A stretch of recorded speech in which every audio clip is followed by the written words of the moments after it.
After traveling cross-country through 11 states and over 2,200 miles, we finally arrived to the place we were looking forward to seeing the most. The Redmond Salt Mine. And we were transported to the mine in a shuttle driven by Daryl, a longtime member of the Redmond team. Well, back in the 1950s, my grandfather and his brother had a farm here in southern Utah. There was a big drought, and so the farm was struggling and they needed something to do to feed the kids and give the family work. And so they took out a loan and took a big steel rod and they pounded it down through the field to see where the salt came closest to the surface. And they found a spot where the salt came within about 30 feet of the surface. So growing up, my dad said it was probably cheaper to raise help than it was to hire it. So we had a big family and we all went to work. And even as a kid, I would go down and sack salt into burlap bags and sweep the warehouse floor on the weekends. Really, but it's been fun to see this business go from these two brothers back in the 1950s now to this big company that sells salt and clay and stuff worldwide.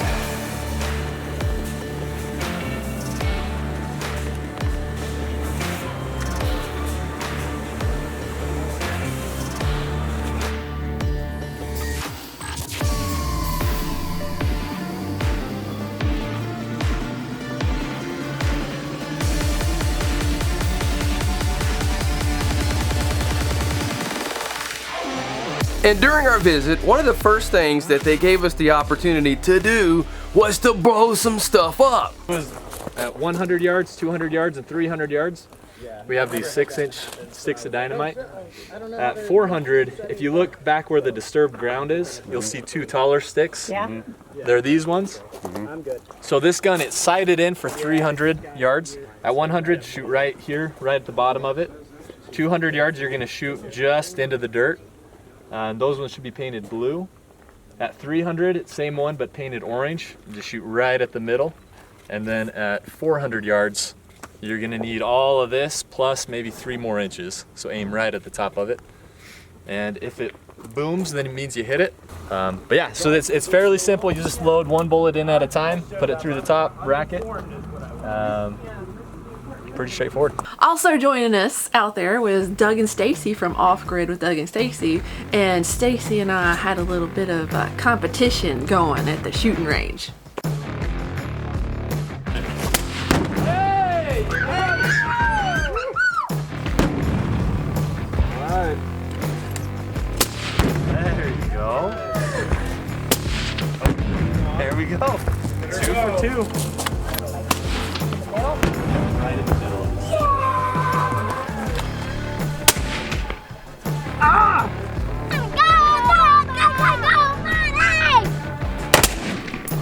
Oh! Yes! Is that you? Good job! Way to go! So Stacy, how did it feel to hit that dynamite and hear that boom? Very powerful. I loved it. A little bit of fun? It was fun, yeah. How about you? 400 one. You hit a few. Yeah. How'd it feel? I totally agree. It's fun. It's a lot of fun. Get I'm tired of the booms. Especially Mr. Doug's. Doug's has a big boom. No more.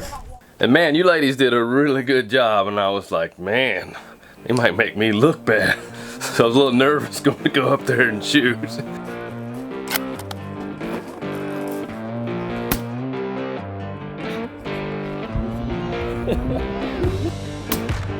Oh! You're the first one to hit a 400! Woo! On the mat there. How's it feel, the farmer? That's good. Missed all the other 3, we got that one. Now I missed those first 3, but bang! I was the first one to hit the 400. Man, that felt good. Even though I missed those first 3, it did feel good to hit that 400 one. Woo! And while we were out there, they also brought out this cannon. Fire in the hole!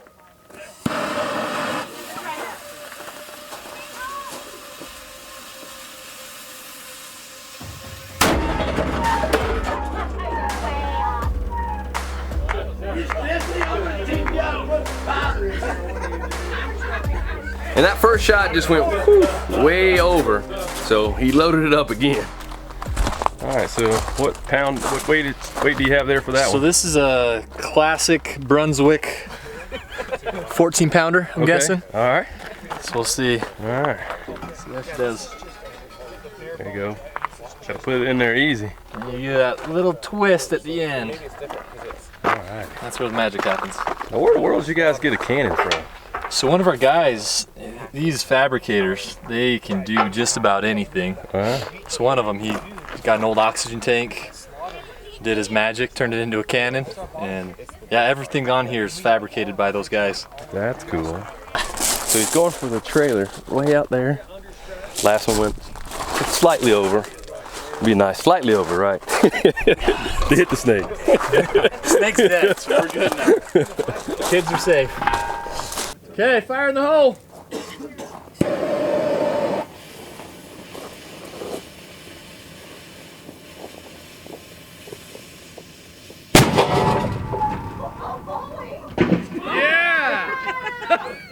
Right through it. There you go, you hit it. That one right there. Thanks for the help. It's not a matter of how you did it, but you did exactly. it. We ended up there. All roads lead to Rome. So boom, that was cool that he hit that trailer with the bowling ball shot out of the cannon. That was pretty cool. But after playing with the cannon and shooting the dynamite, it was time to go see the mine. And before we headed into the mine, we had to first gear up and put on our hard hats. Just give me one beside. You got your hard hat. There we go. Will this one fit my head? I'll have to switch hats, though. You take your hat off for me? Got my hard hat. There we go. And as we were going down into the mine, our tour guide, Zach, was telling us how this salt mine was actually an ancient seabed. Way back when, it was called the Sundance Sea. It came down from the Arctic Ocean, came over what is now Canada and the western United States. Pretty much covered all of Utah into Colorado, Montana, Arizona. So it's just this huge Sundance Sea. It evaporated, and that's what created this seabed. And as we start to head down there, sometimes my mind just starts thinking too much, and I'm starting to wonder, oh no, am I going to be able to handle this? Am I claustrophobic? I don't know. Is it going to be dark? Am I going to be able to breathe? Help me! And I'm there to be like, calm down, it'll be fine. Because I had none of those thoughts at all. I'm like, if they work down here every day, it's totally safe.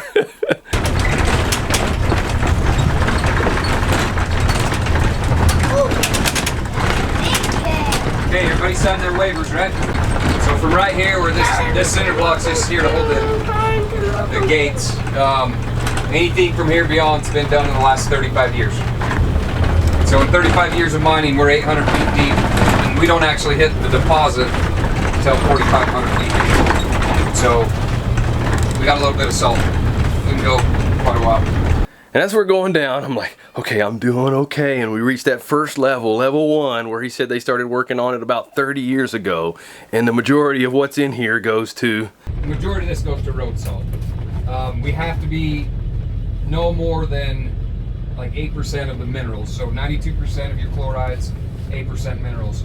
When they started mining, they would test it. If you hit an area that had more of the insolubles or the minerals, we would leave that, and that's what the ribs are. This area here is kind of our underground maintenance area. There's a fuel station, pretty much so we don't have to take the equipment in and out of the mine every time we need to do something. But it did feel really different knowing that you're going down into the earth, and I was even checking on the kids to make sure they were all right. It's kind of weird to be driving in a cave, isn't it? It is a big cave. Well, we kept going down level by level. You really couldn't tell because it was all dark. And I think you did fine because I didn't even suspect that you were paranoid or anything. It was... That's tough to explain. Somebody else was having trouble before, and I guess it planted a seed, and then I was like, once I get down there, what if it's like the air's thicker and I'm gonna have trouble breathing, and I'm just like, oh, I can't breathe, and I hyperventilate. But I was fine, especially once we got out of the shuttle and I was able to breathe, and the air was fine. And I was good. And you found out there was oxygen down there. Yeah, there was oxygen down there, and I could breathe.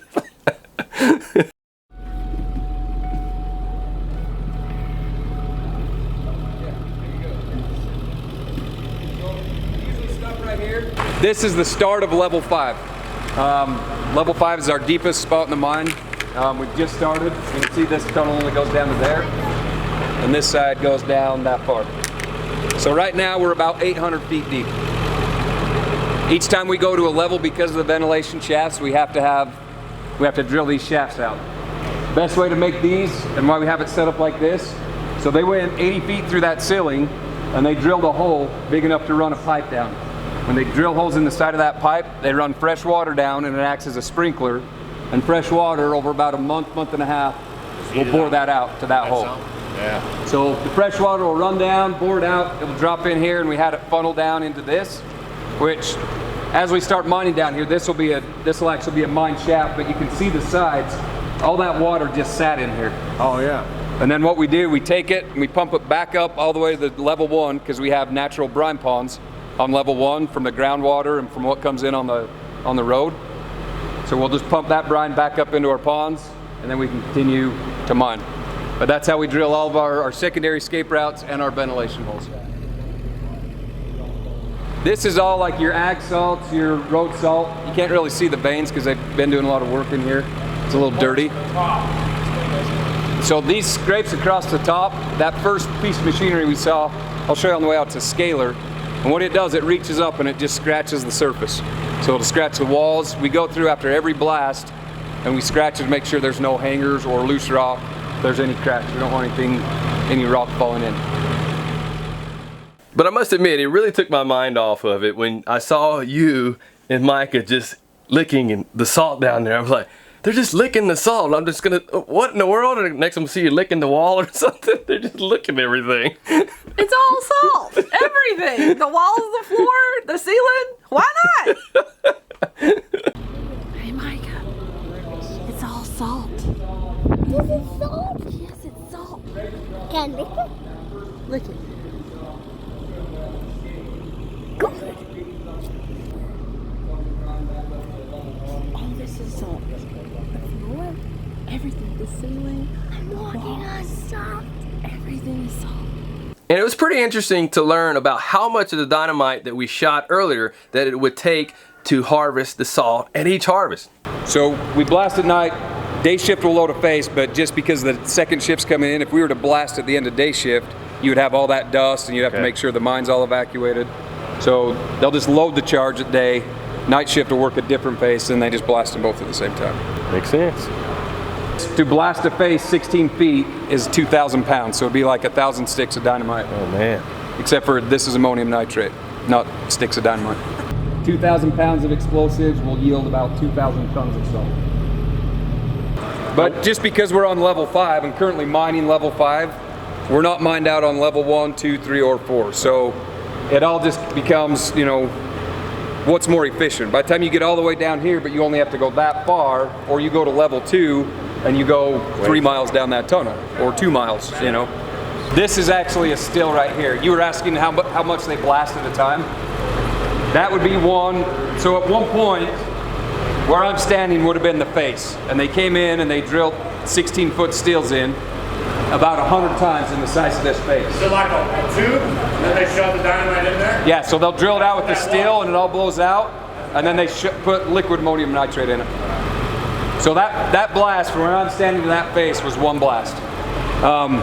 With the food grade, so probably what they did, they came in and ground this out to test it, because any of our food grade, we don't have any cross-contamination. So if this tested out as a good food grade spot, what they do is come grind all this off, clear everything out of here, and then they'd come back in and just grind some more. No blasting, no explosives. They have a separate truck to haul the food grade salt out. How do they go about the testing to see if it's food grade? So the food grade testing, it has to be 98% of your chlorides and only 2% of the minerals. Those are the FDA standards. So when we test it, there are multiple ways of testing it. We do in-house. We have other companies test it as well. Okay. But like this spot, they probably ground that down to test it to see if it works. And if that's the case, they'll come back in and actually mine it for food grade. Okay, thanks. And when people think about mines, they think of accidents. But surprisingly, they've had very few accidents, just to put you at ease. Yes. I know that made you feel better. Actually, that was one more thing that I was thinking of, is how many accidents do they have in here on a regular basis? This mine, 35 years of being underground. We work hand in hand with MSHA one of the safest mines in North America. 35 years, our worst accident down here. A guy was climbing off the haul truck, jumped down and rolled his ankle. So it's actually pretty safe down here. So another thing that I was thinking about was, what if all the light sources that we had down here just went out? Like the only sources that we had were the shuttle and our phones with the flashlights on them. How long would it take us to get out of here? Mr. Optimist, right here. Let's think about how I can't breathe. Something's gonna fall on me, and I won't be able to get out. But funny you should ask, because Zach told us. Now, it wasn't very good news, but he was saying the other tour guide that normally does the tours, he grew up in the mine and overseeing all of these mine shafts, and without a flashlight, it would probably take him 2 days to make it to the top. But with a flashlight, you can just follow the reflectors on up the spiral. So good news, we had enough flashlights. And so you would probably die in there. there's the chance. No, I'm not gonna think about that. Think about that. I'm trying to think positive. But our tour guide, Zach, did give us a taste of what it was like with no lights on at all. While we're right here, we'll do a blackout. It's gonna turn lights on, it's gonna get dark. It's gonna freak you out, man. I don't know what's happening. Ready? We're gonna turn off all the lights so you can see how dark it is. So is everybody in a good spot? Because I'll have you put all your phones in your pocket, because any light will Mess it up. Yep. Turn off the phones, everybody turn ready? off the cameras. And I never thought about it before, but Doug's voice does sound really creepy in the dark. I can't see. Really? You're supposed Is to. that better? I got you, boss. Ah! And another thing that I was thinking while I was down there is, I can't believe we're hanging out with these, because I turn around and after listening to a tour guide, and I see Sayla and Stacy stealing salt rocks. Sayla, come here. What you ladies doing over here? Picking out salt. Yes. Got some neat pieces. Oh, that one's huge. That's pretty cool. You ladies adding to your collection over here? Yes. We love Check this it. one out right I here. want to get a big boulder. See that one? Miss Stacy said the guy said the darkest ones are like the edible ones. Oh, really? Now that's not going to be much minerals. So the light ones are not the good ones. No. And of course, you know, Stacy is gonna get the ones with the most minerals. It's just, that's how it is. And that must have been a bad influence, because even Micah started stealing salt rocks. We didn't steal them. We said we could take them. Yes, Zach did give Micah some better, more quality rocks. When you're coming down, you're just seeing the wall and it all looks the same color. But if you actually look at like some of these rocks here, like see the black in that one? Yeah, that's what you want. The black is the manganese. See how it's just a couple specks in there? But the rock actually looks black or gray? That's one of the minerals that's in this salt, and it's manganese. That's the most sought after salt by professional chefs in the world. Black salt. You like that one? That's not as good. You don't want that one. Do you want that one? Want that one, Micah? What'd you say? Found a good one for you. So my son comes down and he collects all the black rocks and he takes them home and puts them in a salt grinder, and that's what he cooks with. What do you say? Thank you. You betcha. So if you look at some of these other ones, you have your blacks, your reds. There's 65 trace minerals in this salt. So this is just different minerals, whether it's manganese or any one of the other 65 trace minerals that's in it. Guys, look down there. These caves just keep going. Wow. So I must admit, even though I was a little nervous going in to start with, it was a really neat experience, and there were so many neat things to see in there that even the cameras really didn't do it justice, especially how dark it was down there. They just really weren't able to capture everything like we were able to see it firsthand. And after they blast the rock, they take it to the area where they sift it, and it was so neat to see these large pieces of equipment. And one drove by us in the shuttle and it was like, man, this thing is dwarfing us. It's just huge.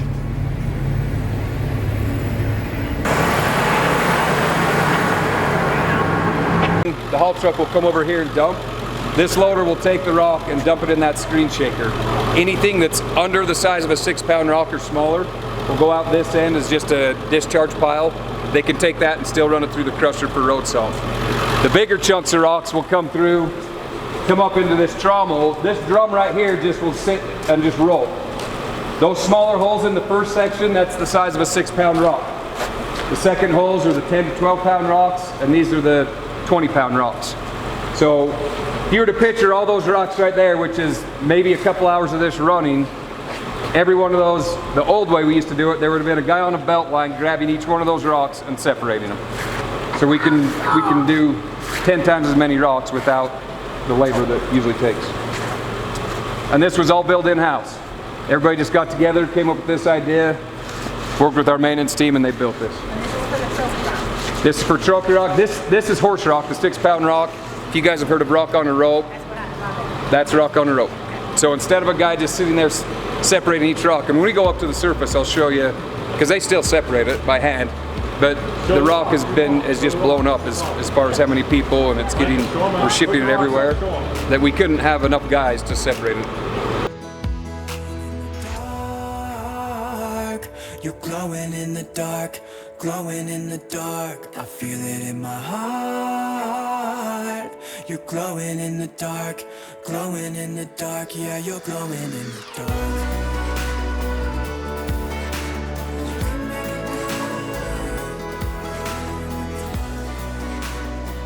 And it was weird after being down there so long to see the natural sunlight again, but it was refreshing to come back to the surface and be once again with the surface dwellers. You ready to come back to the light? Here we go. Here's the light. This is We have light. Let there be light. What are you, mole man or something? I told you there's all kind of stuff that goes on in my head, and I was actually thinking about the Fantastic Four and Mole Man too. Oh, help me. Help me. And once we were out of the mine, we met up with the hauler that passed us, and Josiah and Micah were enthralled.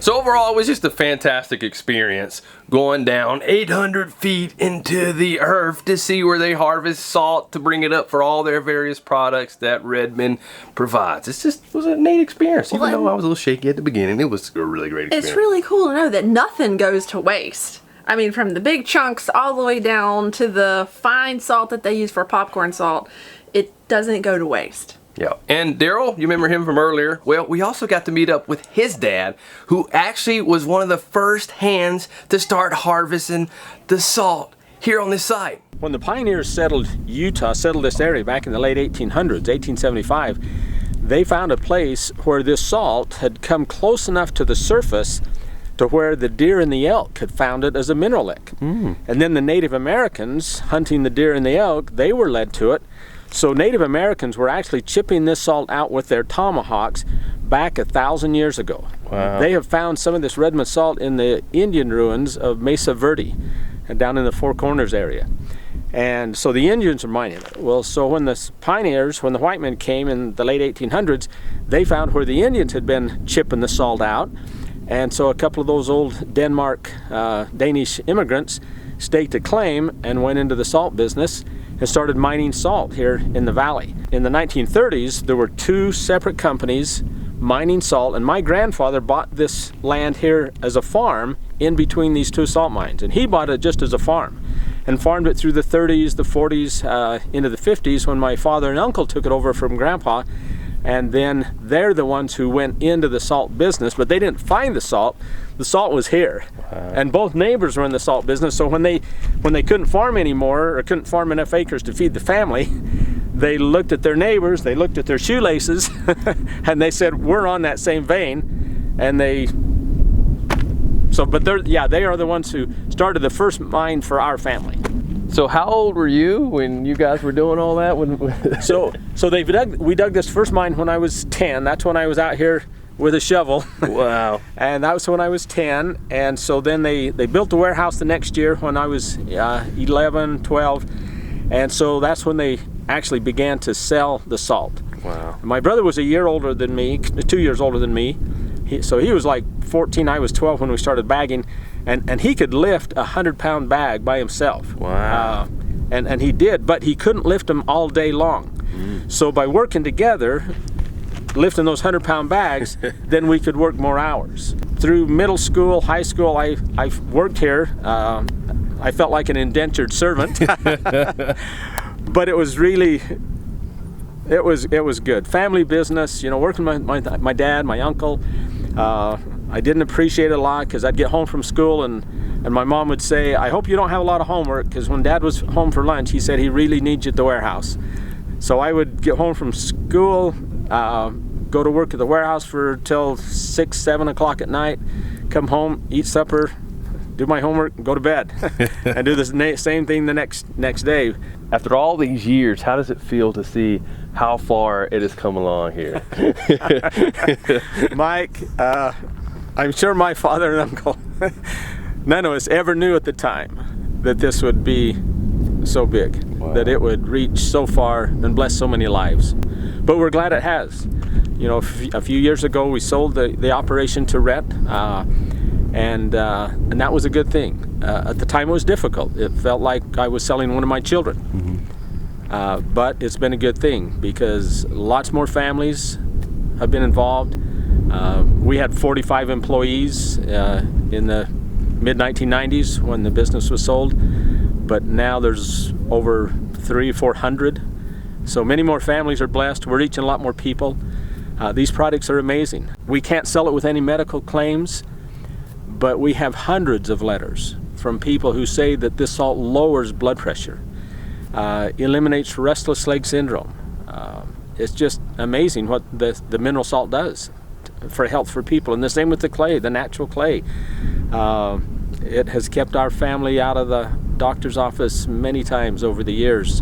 And we're not anti-medical, but if you got a product, a natural product, that does things that the conventional medicine can't do, why not use it? Wow, so it's also neat to see that your family sold the business, but you're still a part of the business, that you just didn't get kicked to the curb or anything, that you guys are still an integral part, and that's still neat to see.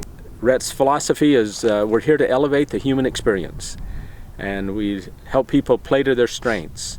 And so yes, we're still emotionally attached and appreciate the opportunity of blessing people with these minerals. And we thank you for it. We have benefited. We have been one of those families that have been blessed by it, and we just thank you guys for everything you do. Hey, we appreciate people like you who spread the word. Alrighty, thanks you, Neil. Mike. Thank you. Thanks for watching. And right now, you can get 15% off your purchase of any Redmond products by using the discount code FITFARMER. See you next time.